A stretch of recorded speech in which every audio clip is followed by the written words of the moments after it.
Praise lord. దేవునికి స్తోత్రం, దేవునికి మహిమ కలుగును గాక. సండే స్కూల్ పిల్లలందరూ కూడా శ్రద్ధగా దేవుని వాక్యం చక్కగా వినండి. చిన్న కథ చెప్తాను ఫస్ట్ మీకు, ఆ కథ శ్రద్ధగా వినండి. శేఖర్ అని ఒక మంచి బిజినెస్ మ్యాన్ ఉన్నాడు, పెద్ద బిజినెస్ మ్యాన్ అంట ఆయన. శేఖర్ ఆయన పేరు. అంకుల్ పేరు ఏం పేరు? శేఖర్ అంట. అంకుల్కి ఒక కొడుకు ఉండేవాడంట. ఆ అన్న పేరు చందు అంట. అన్న పేరు చందు అంట. అయితే ఒకే ఒక కొడుకు అంట అంకుల్కి. ఆ కొడుకంట ఫ్రెండ్స్తో చెప్పేవాడంట, ఒరే మా డాడీకి చాలా మంచి తెలివిరా, చాలా మంచిగా ఏదైనా ఆలోచిస్తాడు మా డాడీ, ఏదైనా బాగా సంపాదిస్తాడరా, మేమంటే ఏమనుకుంటున్నావురా, బాగా ఉన్నవాళ్ళం మేము మా డాడీ నేను ఎంత అడిగినా కానీ కాదనుకుంటా ఇస్తాడరా అని చెప్పేవాడంట. మాకు ఎన్ని కార్లు ఉన్నాయో తెలుసా, ఎన్ని బంగ్లాలు ఉన్నాయో తెలుసా, మాకు ఎన్ని ఫ్యాక్టరీలు ఉన్నాయో తెలుసా అని ఫ్రెండ్స్ కాడ ఏం చెప్పేవాడు, గొప్పలు చెప్పుకునేవాడంట. ఎవరు? చందు. అయితే సరేరా వాళ్ళ ఫ్రెండ్స్ ఏం చేస్తారంటే, సరేరా మనం బాగా డబ్బున్నవాళ్ళం, మీరు బాగా డబ్బున్నవాళ్ళు కదా, అలాగైతే మీ డాడీని డబ్బులు అడుగు, మీ డాడీని డబ్బులు అడుగురా, మనం సినిమాకి వెళ్దాం, క్లబ్కి వెళ్దాం, ఇంకా మనము పిక్నిక్కి వెళ్దాం, ఆడికి వెళ్దాం, ఏడకి వెళ్దాము, మీ డాడీని ఎంత అడుగు అంత అడుగు అని చెప్పి ఫ్రెండ్స్ చెప్తే అట్లాగే ప్రతి సూరి కూడా అడిగి తీసుకునేవాడంట. తీసుకుంటే వాళ్ళ డాడీ అడిగినప్పుడల్లా ఇచ్చేవాడంట. అడిగినప్పుడల్లా కూడా ఇచ్చేవాడంట. ఒక రోజంట వాళ్ళ డాడీ, మాయ్ కామ్గా కూర్చో, నా స్థాయి చూడు, నువ్వు ఫోన్ స్థాయి కాదు, నా స్థాయి చూడాలి, అర్థమవుతుందా?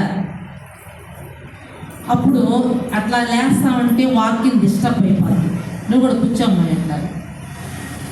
వాళ్ళ డాడీ చెప్పాడంట, అవును బాబు, నువ్వు ప్రతి సూర్య కూడా ఒక 5,000 10,000 కావాలని చెప్తాను, ఇప్పుడు మరి 20,000 అడుగుతున్నావు, కూసురు 30,000 అడుగుతున్నావు, 50,000 అడుగుతున్నావు, ఎందుకు బాబు అని అడిగాడంట. అడిగితే చెప్పాడంట, డాడీ మనం బాగా ఉన్నవాళ్ళం కదా, ఇంత డబ్బు మనం ఏం చేసుకుంటాము, ఈ వయసులో ఖర్చు పెట్టక నేను ఏ వయసులో ఖర్చు పెట్టాలా, నాకు చాలా మంది ఫ్రెండ్స్ ఉన్నారు, ఆ ఫ్రెండ్స్తో కూడా నేను ఎక్కడికి వెళ్ళాలి, క్లబ్కి వెళ్ళాలి, నేను సినిమాకి వెళ్ళాలి, నేను పిక్నిక్కి వెళ్ళాలి డాడీ అని అడిగేవాడంట. అని చెప్పాడంట. చెప్పంగానే అవునా అవునా బాబు, నువ్వు ఈ వయసులోనే ఖర్చు పెట్టాలా, సరే అవును డాడీ, నీ సంపాదించే వయసు, నాది ఖర్చు పెట్టే వయసు అని చెప్పాడంట. అవునా, సరే బాబు, 20,000 30,000 అడుగుతున్నావు కదా నువ్వు, సరే నేను ఒక మాట చెప్తాను, ఒక నెల రోజులు నువ్వు నన్ను డబ్బులు అడగకూడదు, ఒక నెల రోజులు నీవు నన్ను డబ్బులు అడగకూడదు, నువ్వు సొంతంగా కష్టపడి సంపాదించి ప్రతిరోజు నాకు కొంత డబ్బు తెచ్చియాలి, అది ఎంతైనా కావచ్చు, కొంత డబ్బు తెచ్చియాల. అలా తెచ్చిస్తే ఒక నెల రోజుల తర్వాత నా కాడున్న ఆస్తి అంతా కూడా నీ చేతులకు అప్పగించేస్తాను, అయితే నువ్వెవ్వరిని సహాయం అడగకూడదు, నన్ను కూడా అడగకూడదు అని చెప్పాడంట.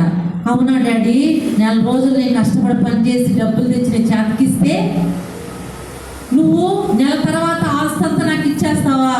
సరే డాడీ అలాగేనంటే, అప్పుడు సరే రేపు ఒక చిన్న మీటింగ్ పెడతాను, ఆ మీటింగ్కి నువ్వు రా అని చెప్పాడంట. అప్పుడంట ఈ శేఖర్ అంకుల్ బంధువులందరినీ పిలిచాడంట. బంధువులందరినీ పిలిచి చెప్పాడంట, వాళ్ళ బాబాయ్ వాళ్ళని, అత్తమ్మ వాళ్ళని, అందరిని చాలా మందిని పిలిచి చెప్పాడంట, నెల రోజులు నేను ఈ అబ్బాయికి డబ్బులు ఇవ్వను, మీరు కూడా ఎవ్వరూ ఇవ్వకూడదు, మీరు కూడా ఎవ్వరూ ఈయనే ఇవ్వకూడదు, ₹1 ఇవ్వకూడదు. చందు నెల రోజులు సంపాదించి నా చేతకు డబ్బులు తెచ్చాను, అది సంపాదించకపోతే ఆ రోజు అన్నం పెట్టను, వాడికి ఆ రోజు అన్నం పెట్టను. ఈ నెల రోజులుగా సంపాదించి రోజుగా నాకు గనిస్తే నెల రోజుల తర్వాత నా ఆస్తంతా అబ్బాయికి ఇచ్చేస్తానని చెప్పాడంట. చెప్పిన తర్వాత బంధువులు సరేనని చెప్పి వెళ్ళిపోయారు. అప్పుడంట చందు ఉదయం లేచాడు కదా, ఏం సంపాదించాలో అర్థం కావట్లా, ఏం పని రాదు అసలుకి, ఏం పని రాదు, తిరగడమా కాలేజీకి వెళ్ళడం ఇట్లాగొచ్చాయి అబ్బాయికి, అంతే కానీ పనులు చేయడం రాదు. అప్పుడంట ఒక రోజు వాళ్ళ బాబాయ్ అడిగాడంట, బాబాయ్ నాకు డాడీ అన్నం పెట్టడం లేదు, నేను సంపాదిస్తేనే కదా అన్నం పెడతానని చెప్పాడు, మరి ఈరోజు కొంత డబ్బులు నువ్వు ఇవ్వు అంటే, అయ్యో మా బాబు ఎంత బాధపడతాడు అని చెప్పి కొంత డబ్బు ఇచ్చాడంట. ఆ డబ్బు ఎత్తుకోపోయి, డాడీ ఈరోజు నేను సంపాదించాను డాడీ అని చెప్పాడంట. అవునా నాయన, నువ్వు సంపాదించావా? సరే ఏది నాయన డబ్బులు అంటే, ఇదిగో డాడీ ఈ డబ్బు అని చెప్పాడంట. ఓయేమో ఇంత డబ్బు ఒక రోజుని సంపాదించావా అంటే, అవును డాడీ నేను సంపాదించానంటే, సరే ఆ డబ్బులు ఎత్తుకుపోయి బాయిలో బారేసి కాళ్ళు చేలు కడుక్కోరానైనా భోజనం చేద్దాం అని చెప్పాడంట. సరే డాడీ అని చెప్పి ఎత్తుకుపోయి బాయిలో బారేసి ఆయన కాళ్ళు చేలు కడుక్కొని వచ్చి భోజనం చేస్తాడంట. అవునా, సరే రెండో రోజు ఎలా సంపాదించాలి, ఏం చేయాలో అర్థం కావట్లా. అప్పుడు అత్తమ్మ గుర్తొచ్చిందంట. అత్తమ్మ కడికి వెళ్ళి, అత్తమ్మ నాకు కొంత డబ్బు ఇవా, నెల రోజుల తర్వాత నీకు ఎక్కువ డబ్బు ఇస్తాను, నీకు ఎక్కువ డబ్బు నేను ఇస్తానత్తమ్మా, నాకు కొంత డబ్బు ఇద్దమ్మా, నాకేం పనులు చేత కావద్దమ్మా అని చెప్పేదానికి, అయ్యో నా మేనలుడు ఇన్ని బాధల్లో ఉన్నాడు, మా అన్నేది ఇలాంటి పరీక్ష పెట్టాడు ఈ అబ్బాయికి, అది సంపాదించకపోతే మళ్ళీ అన్నం పెట్టంట అని చెప్పి కొంత డబ్బు ఇచ్చిందంట. ఆ రోజు కూడా ఎత్తుకోబోయి, డాడీ ఈరోజు కూడా నేను డబ్బు సంపాదించాను డాడీ అని చెప్పాడంట. అవును నాయన, ఏది నాయన అంటే, చూపించి చాలా ఎక్కువ సంపాదించాలని ఎత్తుకోపోయి బాయిలో బారేసి కాళ్ళు చేలు కడుక్కోరని ఆయన నీకు అన్నం పెడతానని చెప్పాడంట. సరే డాడీ అని చెప్పి ఏం చేశాడు, బాయిలో బారేసి వచ్చి కాళ్ళు చేలు కడుక్కొని అన్నం తిన్నాడంట. తర్వాత మూడో రోజంట అంకులు ఫ్రెండ్లు కాడికి వెళ్ళాడంట, బంధువులు. సరే వీళ్ళకి డబ్బు ఇస్తుంటే దేవుడు అని వాళ్ళ డాడీ కనిపెట్టడం మొదలు పెడితే, బంధువుల్లోనే కొందరు ఇస్తున్నారని తెలిసిపోయిన తర్వాత వాళ్ళని మందలిచ్చాడంట. ఇయ్యద్దు, మా బాబుకి డబ్బులు ఇయ్యద్దని చెప్పినంత వాళ్ళు ఆగిపోయారంట. అప్పుడు బంధువులు కడకపోతే ఎవరు ఇచ్చేది లేదంట. అప్పుడు ఏం చేశాడు, అంకుల ఫ్రెండ్లు కాడికి వెళ్ళేదంట. చందు అన్న, శాఖర్ అంకుల్కి చాలా మంది ఫ్రెండ్స్ ఉంటారు కదా, ఆడికెళ్ళి ఇట్లాగే అడిగి కొంత డబ్బు తీసుకొచ్చి చూపించాడంట. చూపించిన తర్వాత, అవునాయనా సరే ఎత్తుకుపోయి బాయిలో బారేసి రానాయన అన్నం తిందాం అన్నాడంట. సరే ఎత్తుకుపోయి బాయిలో బారేసి అన్నం తిన్నాడంట. తర్వాత శాఖర్ అంకుల్ ఫ్రెండ్ ఫోన్ చేసి, శాఖర్ ఇట్లాగా మీ బాబు చందు వచ్చి నా దగ్గర కొంత డబ్బులు తీసుకున్నాడయ్యా అని చెప్పాడంట. చెప్పగానే ఇంకెప్పుడు అందరు ఫ్రెండ్స్కి ఫోన్ చేసి చెప్పాడంట, ఎప్పుడైనా నా కుమారుడు మీ దగ్గరకు వస్తే డబ్బులు ఇవ్వద్దు అని. సరేనని చెప్పి ఆ రోజంట మరుసటి రోజు ఎవ్వరు డబ్బులు ఇవ్వలేదంట, ఎవరిని అడిగినా ఇవ్వలేదంట. ఇప్పుడు ఏం చేయాలి, నేను ఏం పని నాకు రాదే, ఏం చేయాలి అని చెప్పి ఆలోచించుకుంటా దిగులుగా కూర్చోండాడంట. కూర్చోంటే ఒక హోటల్ కాడ ఆకలేసే హోటల్ కాడ ఉన్నాడంట. అంకుల్ నాకు ఆ డబ్బులు లేవు, నాకు కొంత టిఫిన్ పెడతారా తింటానంటే, బాబు డబ్బులు లేకుండా నేను పెట్టను టిఫిన్, కావాలంటే మా హోటల్లో ప్లేట్లు ఉన్నాయి అవి నువ్వు కడిగినావంటే నీకు కొంత డబ్బులు ఇస్తాను బాబు అని చెప్పాడంట. అట్లాగే అంకుల్ పెట్టండి అంకుల్. ఫస్ట్ టిఫిన్ తినేసి ఉదయం నుంచి సాయంత్రం వరకు కూడా ప్లేట్లు కడిగి ఆ టేబుల్ తుడిచి ఆ హోటల్ అంతా చిమ్మాడంట. అప్పుడు సాయంత్రానికి కొంత డబ్బులు ఇచ్చాడంట. అది ఎత్తుకొని ఇంటికి పోయాడంట.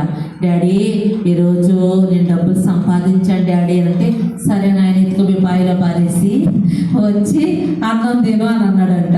అప్పుడంట నేను పారేయండి డాడీ డబ్బులు అన్నాడంట.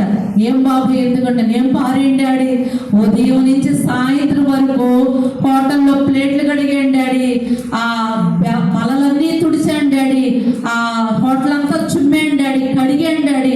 అప్పుడు ఎంతో కష్టపడితే ఈ డబ్బులు వచ్చింది. నేనుగా బాయిలో వేయండి డాడీ, నేనుగా బాయిలో వేయండి డాడీ, ఇది నా సొంత కష్టార్జితం డాడీ, నేను వేయనన్నాడంట. అప్పుడు వాళ్ళ డాడీ చెప్పాడంట, చందు నీ కష్టం యొక్క విలువ తెలిసింది, కష్టం యొక్క విలువ తెలిసింది. అంటే నువ్వు కష్టపడితే ప్రతి రూపాయి కూడా ఆలోచించి ఖర్చు పెడతావు. నువ్వు కష్టపడకపోతే నువ్వేం చేస్తావు, విచ్చలవిడిగా ఖర్చు పెడతావు. ఇప్పుడు నువ్వు ఉదయం నుంచి సాయంత్రం వరకు పనిచేసినాక 500 ఇచ్చాడు కదా, మరి నువ్వు ఒక రోజుకి 30,000 అవగొట్టేసేవాడు కదా, 20,000 అవగొట్టేసేవాడు కదా, 50,000 తీసుకొని వెళ్ళాలనుకునేవాడు కదా. మరి నువ్వు కష్టపడ్డావు కాబట్టి నీకేం తెలిసింది, ఆ కష్టం యొక్క విలువ తెలిసింది నాయన అని చెప్పాడంట. అవును డాడీ నిజమే, ఇంకెప్పుడు కూడా నేను అలాగా వ్యర్థంగా నేను ఖర్చు పెట్టనని వాళ్ళ డాడీకి మాట ఇచ్చాడంట. సరే నాయనా, నువ్వు ఇంత కష్టపడి ఇంత కష్టం యొక్క విలువ తెలుసుకున్నావు కాబట్టి నీకు ఒక మంచి బహుమతి నేను ఇస్తాను బాబు అని చెప్పాడంట. ఏంది డాడీ అంటే, ఇంకా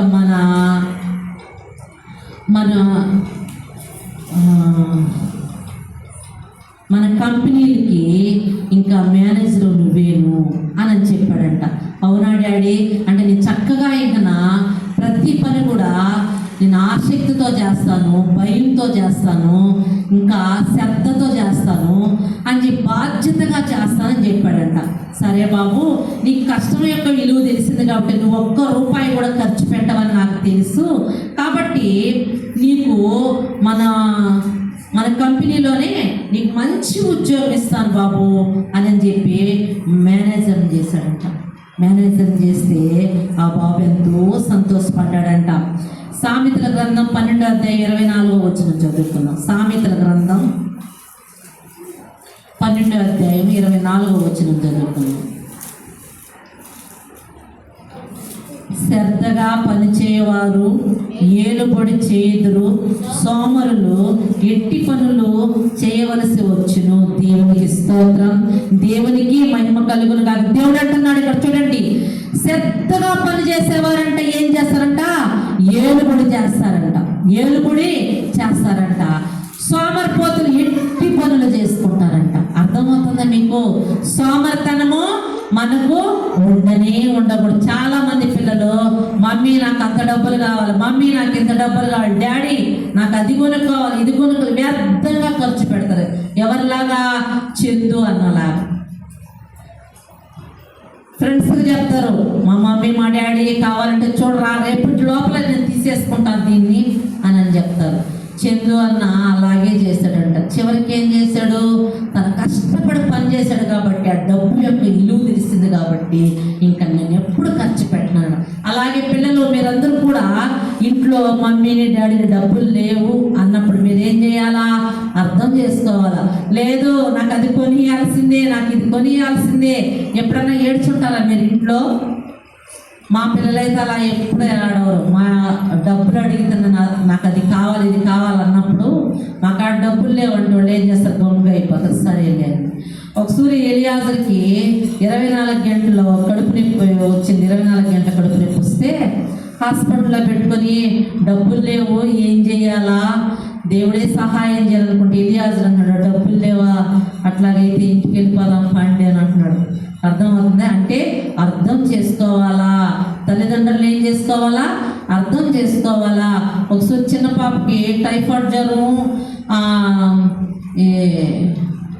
డెంగ్యూ 2 అటాక్ అయ్యాయి. అప్పుడు మాకు ఆ డబ్బులు లేనప్పుడు వాళ్ళు ముగ్గురు కూడా 3 ఉండీలు ఉంటే ఆ ఉండీలు ఇచ్చేసారు మాకు. మొత్తం కలిపితే ఒక 1200 రూపాయలు ఉండింది. అది ఎత్తుకొని హాస్పిటల్కి వెళ్ళే ఉన్నాయి. అర్థమవుతుందా? పిల్లలుగా ఉన్నవాళ్ళు మీరు ఏం చేయాలా? తల్లిదండ్రులను ఇబ్బంది పెట్టకూడదు. చందు అన్నలాగా చందు అని ఇబ్బంది పెట్టినా వాళ్ళ నాన్న ఏం చేయాలనుకున్న బుద్ధి చెప్పాలి. వీడిని సరైన దావలో తీసుకురావాలనుకున్నాడు. ఆయన వేసిన ప్లాన్ మంచిగానే వేసాడు, మంచిగానే వర్కౌట్ అయ్యింది. అర్థమవుతుందా? ఇక్కడ దేవుడు కూడా మనతో ఏం చెప్తున్నాడు?